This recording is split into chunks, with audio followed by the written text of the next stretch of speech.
Today I'm going to be working on my Thanksgiving Day tablescape, and I know that I wanted to have a movable or removable centerpiece, meaning that when it's time to sit down for our Thanksgiving feast, that centerpiece can come off the table and then the food dishes can take its place, because I think many of you, like me, our family puts the food in the middle of the table. We pass it around family style. And I want to make sure that I have a centerpiece that looks lovely before we sit down and that can then easily be removed. Now, whenever I talk about tablescapes, I always mention having a source of inspiration, something that you can use for colors, for theme, for style. I brought my source of inspiration with me. It is these lovely turkey salad plates. Notice that there's a floral pattern around the outside, which means to me that this is probably going to have more of a feminine feel to it. It's probably going to have a little bit more of a pretty vibe for a Thanksgiving Day tablescape. It's not going to have that masculine quality to it. I need to keep that in mind when I'm looking around for ideas for this centerpiece, keeping with that style and the colors that are in this plate. So I'm bringing the plate inside with me. I'm going to start here at World Market, hoping, fingers crossed, that I find things for this centerpiece, and if not, I will move on. But I thought, come with me. I want to share with you like what I look at and what I think works and what I think won't work. All right, let's go inside. The first thing I saw when I walked in the store was this lovely gold branch candle holder, which I think would be wonderful as a Thanksgiving centerpiece, but it might be hard to remove, and I feel it might need additional filler pieces that would also then be clumsy in taking off of the table. Next, I spotted this fun felt chain. Many of the colors work well with my plate, except for that dark blue.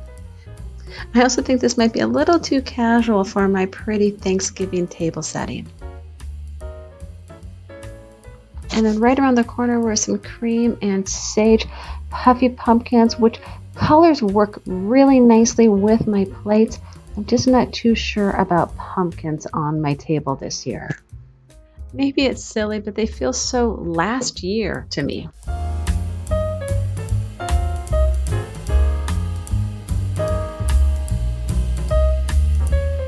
I like this tier tray because the colors match my plate very nicely. I think I could probably do a really cute vignette with it.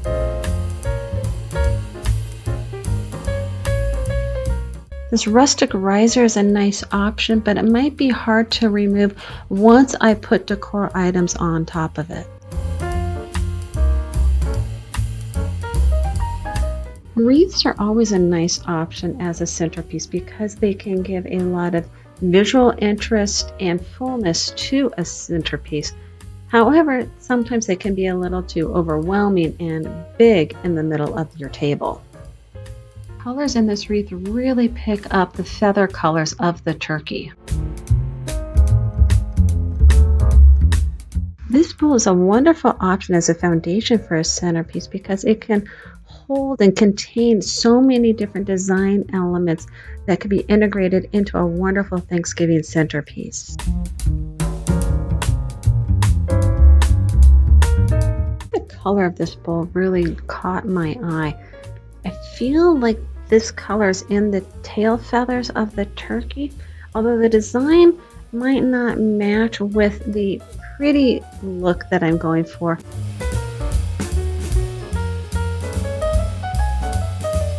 Same thing with this glass bowl, the dusty pink, pulling out the colors within the turkey on the plate, but the style isn't quite matching my vision.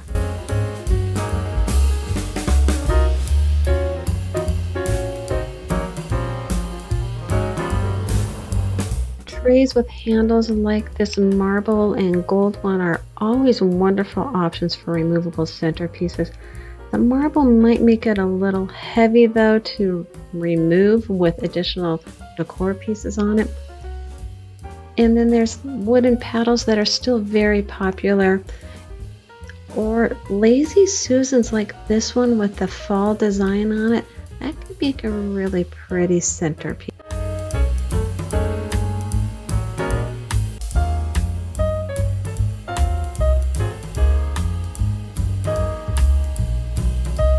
I do like this round tray because items can be contained inside of it. Might have a little bit more of a rustic look, and the wood might be lighter than I'm envisioning for my centerpiece.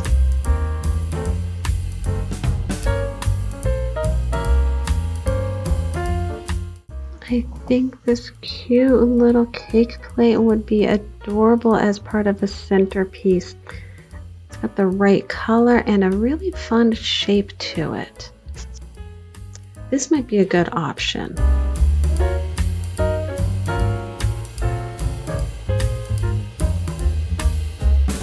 Another tier tray that's a possibility. I do like that it's more of a bowl versus plate shaped.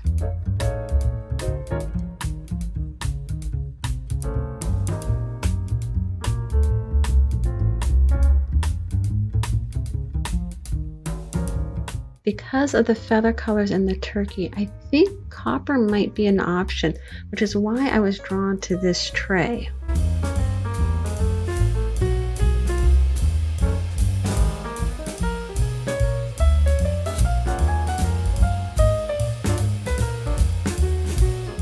You can see how it really pulls out that color on the plate. Same idea with this light sage green bowl. You can really see the color in the turkey feathers. Check out this hollowed out wood. I love the bowl depth and the handle. This would make a really nice removable centerpiece. I can just imagine filling it with boards or dried flowers. Lots of possibilities with this piece, but it might be a little more than I want to spend. Okay, it's another tray, but this one seems to combine a lot of the features of the other ones that I've noticed. It has the lip to contain pieces. It's smaller, so it's not going to take up a lot of space. And check out the dusty pink details. It's really capturing those colors that are hidden within the turkey. There was so much Christmas stuff in the store. It was really hard to not look at and try to keep focused on finding something for my Thanksgiving Day table. I was kind of sad and disappointed that there's not that much fall decor out right now. I did find a lot of stuff that I think will work for my table, as you noticed, and I'm pretty sure I actually landed on what I'm going to be using as my centerpiece. But I don't want to share it with you just yet in case I change my mind. You'll have to wait until I put the table together. It's snowing outside and we're expecting almost a whole foot of snow by tomorrow morning. Schools have closed. We're being asked to stay off the roads and stay home. So today is a perfect day for me to get comfy, relax, and take my time styling my Thanksgiving Day table setting so I can share it with you. I'm excited to get started. Let's go. I have been working a lot in our dining room, and my poor table became a catch-all of anything and everything. So I've cleaned it off, but now I need to make sure I give it a good polish.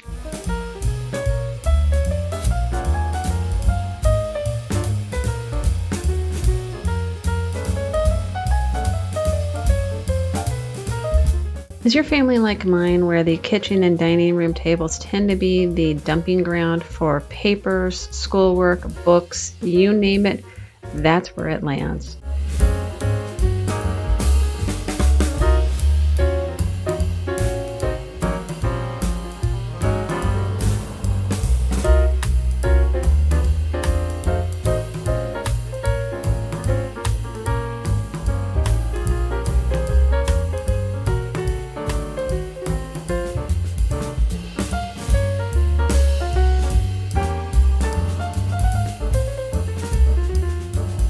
Some Some of you have asked and wondered about how I store my tablecloths. Well, here's a bit of a sneak peek because this armoire houses a lot of my rectangular tablecloths that I use on this dining table.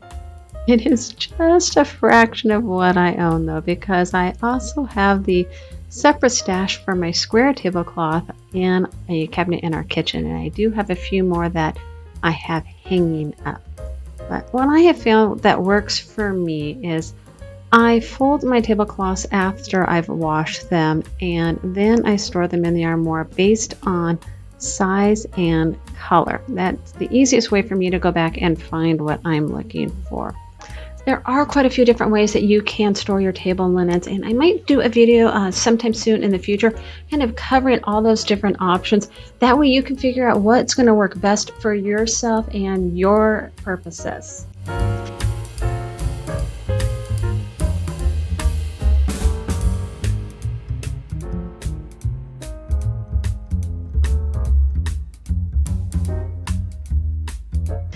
As you can see, I have not ironed this tablecloth. I just took it right out of the armoire. I'm unfolding it. I made sure that I have the correct side facing up, but I wanted to share with you an option. If you don't have the time, don't want to, don't like to, or maybe don't even have an iron, and that ironing the tablecloth is not something that's going to be happening before your event, I've got a wonderful tip for you. Just take a spray bottle with water and lightly spray the top of your tablecloth, just getting it barely damp, and then take your fingers and hand press your tablecloth. That's going to effectively smooth out those light wrinkles and help to get the creases out. You do not want to saturate your tablecloth. You do not want it to be wet. You want it to be just damp. And you'll notice that I kind of keep coming back and spraying a little bit because I need to add a little bit more dampness to the cloth to help get these wrinkles out. Also, the weight of the cloth that's overhanging the table is going to help pull those wrinkles and creases out of the surface of the tablecloth.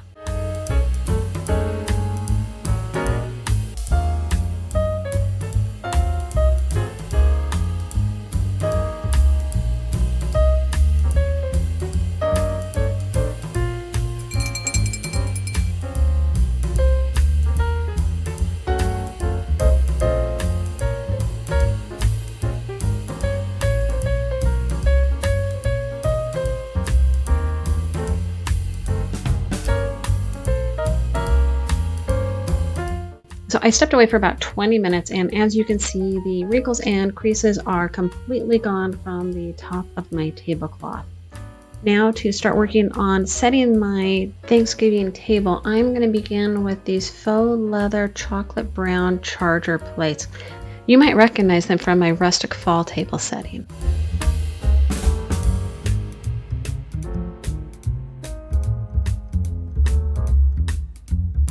For my dinner plates, I'm using plates that I used previously on my glam fall table setting. I really like the scroll detail that goes along the sides. It adds that pretty element that I'm looking for in this tablescape. If you notice, I kind of adjust the plates as I go. That's because I want to make sure that they're all facing the same direction, that the same design is on the top of the plate. And then on top of the dinner plate, I'm adding my wonderful turkey salad plate. I love these plates. I picked them up at Michael's. I'll make sure I put a link down below to them. And if they're no longer available, I'll put a link to something similar.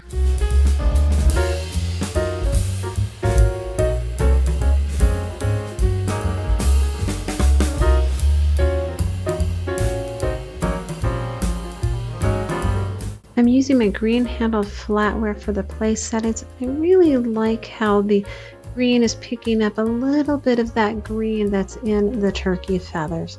It's also adding a new color to my tablescape. Notice that I'm using 2 forks. That's the outside fork for the salad plate and then the inside fork for the dinner.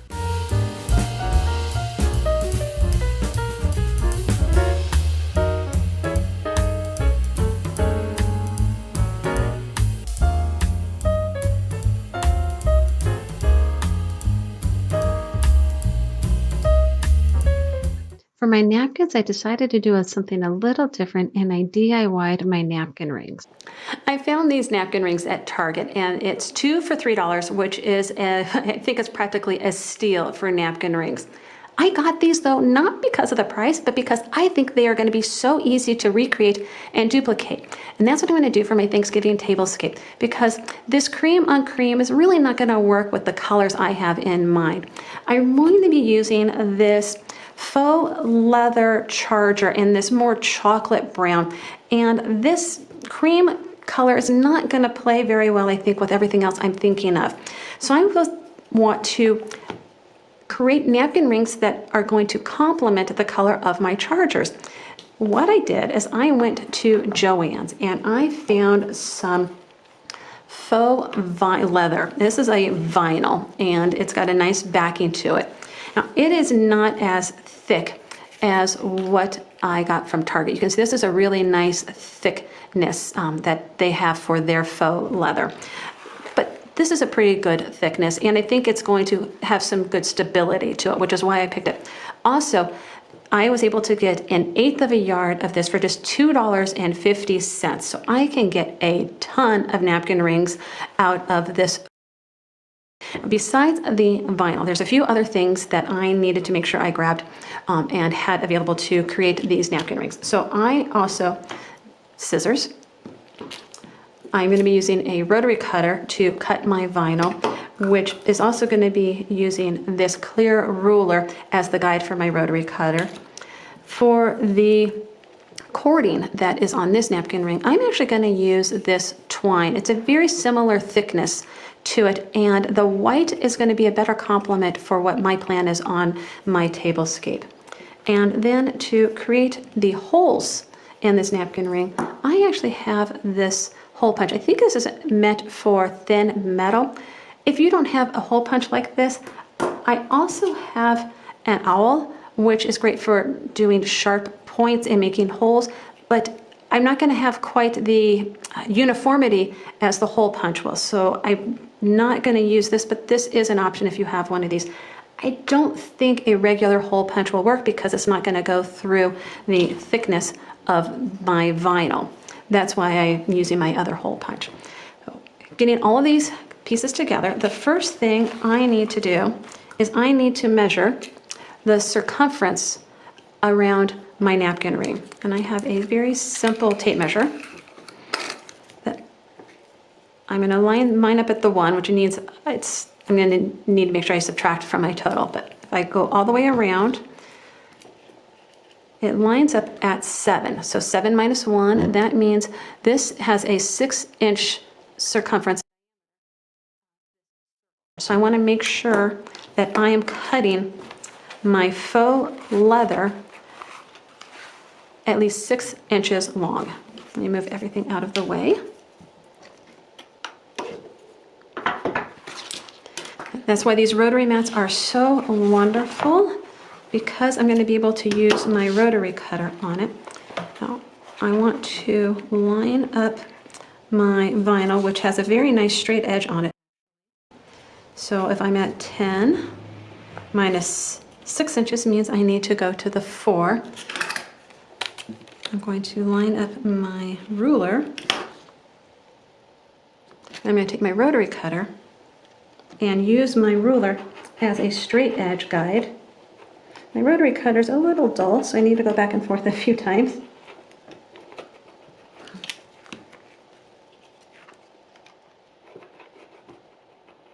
There we go. So I've got a nice 6-inch long piece, and then the width of this napkin ring is about 1.5 inches. So I want to make sure that I cut 1.5 inch thick, lining this up, and then measuring 1.5 inches.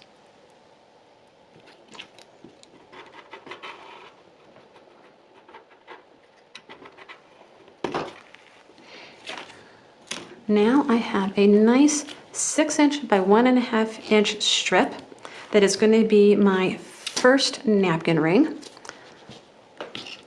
what I want to do next is I want to figure out where these holes are on my strip. And it appears that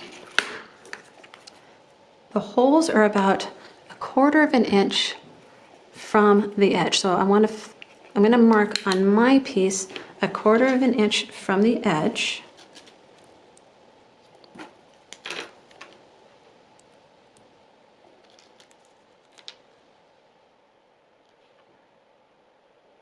And then I'm going to draw a straight line. Notice I'm doing this on the back of my napkin ring, that way it doesn't show on the front. And then now I want to find out or figure out where these holes are actually going to go. And I think the easiest way for me to do this is just to line it up with the current napkin ring. So that way I can mark exactly where I need to punch a hole.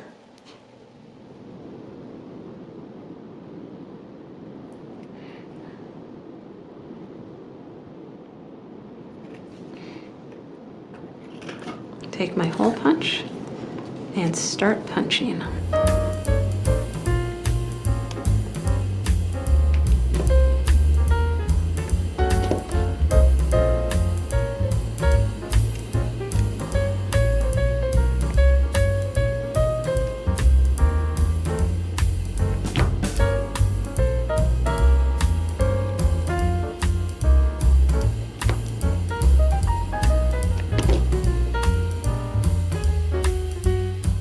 Now I have the holes punched on one side. I want to make sure I match up where they are on this side, and I'm going to just take and fold it over, and then I'm going to mark inside of the holes onto the underside of where they need to go.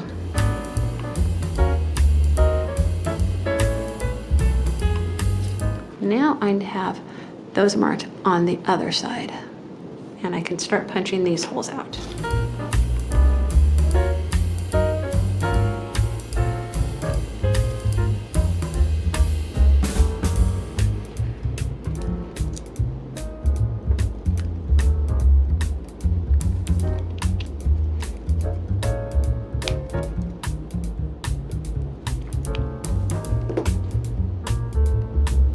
With all of my holes punched, I now am going to take my twine. I am going to measure about 11 inches of twine, because I want to make sure I've got lots of extra.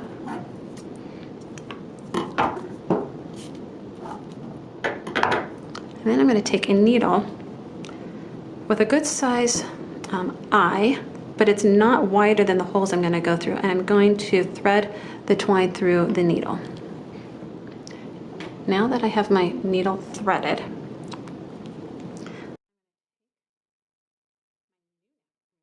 I'm going to thread the first part up, thread it up through the first hole underneath it, and then down into the hole opposite it.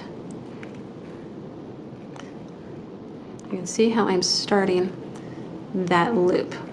I want to make sure I don't pull this one end all the way through though. And then I'm going to come up through the second hole,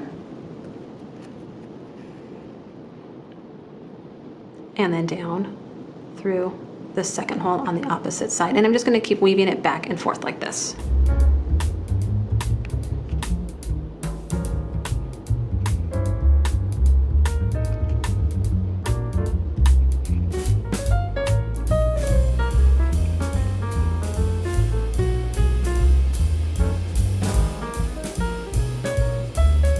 Till I get to the last loops.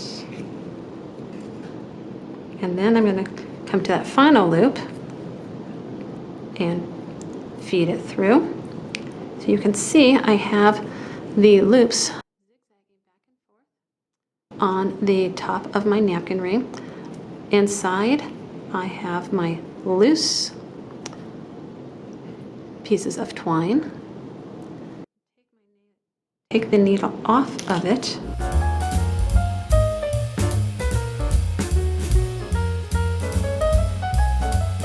I'm going to tighten my loops up a little bit, so hold it in place.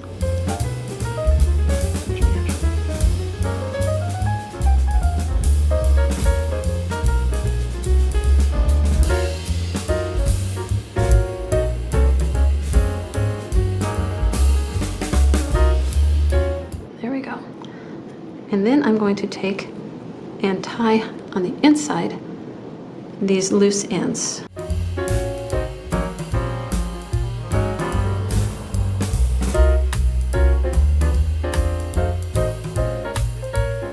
Which is actually exactly what they did on the inside of my one I'm trying to copy. And then I'm going to take and cut off the excess. And there we have it, my finished napkin ring. I think it looks pretty close to what I was trying to copy. What do you think? They look so cute with the napkins I picked up at HomeGoods. I love how the brown of the napkin rings complements the charger plates, and then that green detail in the napkins picks up the green in the flatware. Don't you just love it when an idea that you have actually works and comes together?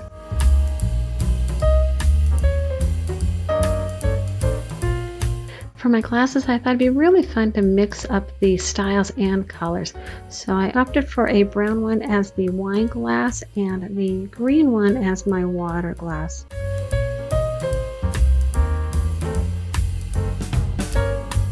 I also thought it was a fun way to continue with the brown and green that's in the place settings.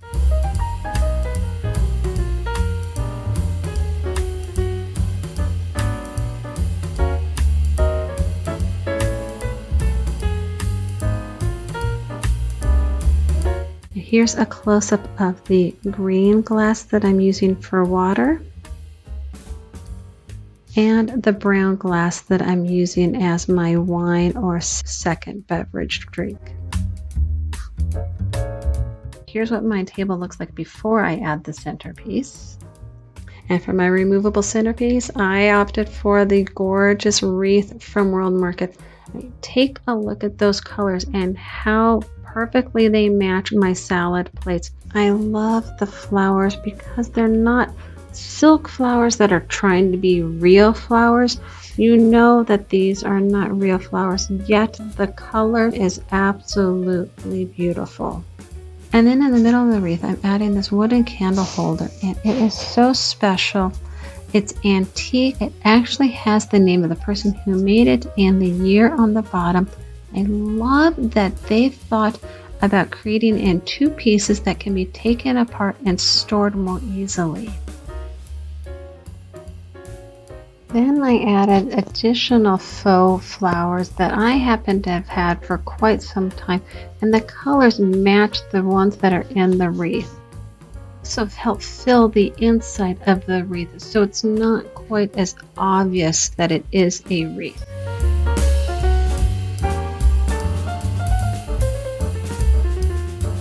And then on each side of the wreath, I'm adding a candle holder that complements that same brown as the center one.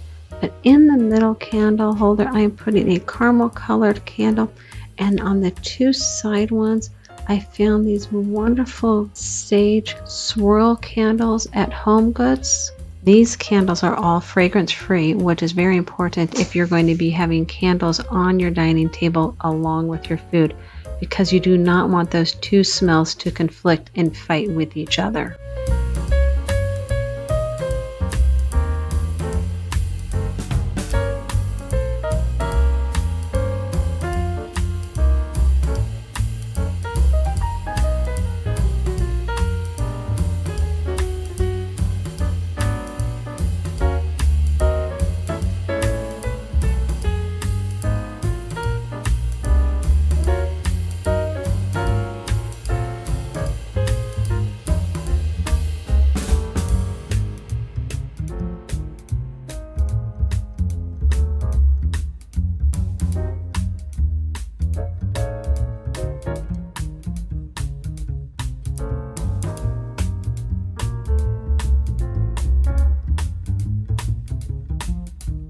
Mentioned that this is a removable centerpiece. I want to show you how easy it is to just pick up this wreath and move it.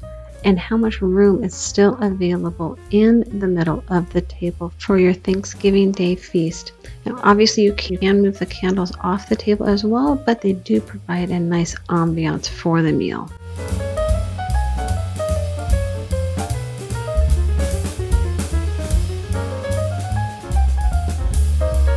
What do you think of my Thanksgiving Day tablescape? If you liked it, give me a thumbs up. Don't forget to subscribe so you don't miss the next one. And remember, a beautifully set table is a gift to those gathered around it. I look forward to seeing you next time here at the table. Bye.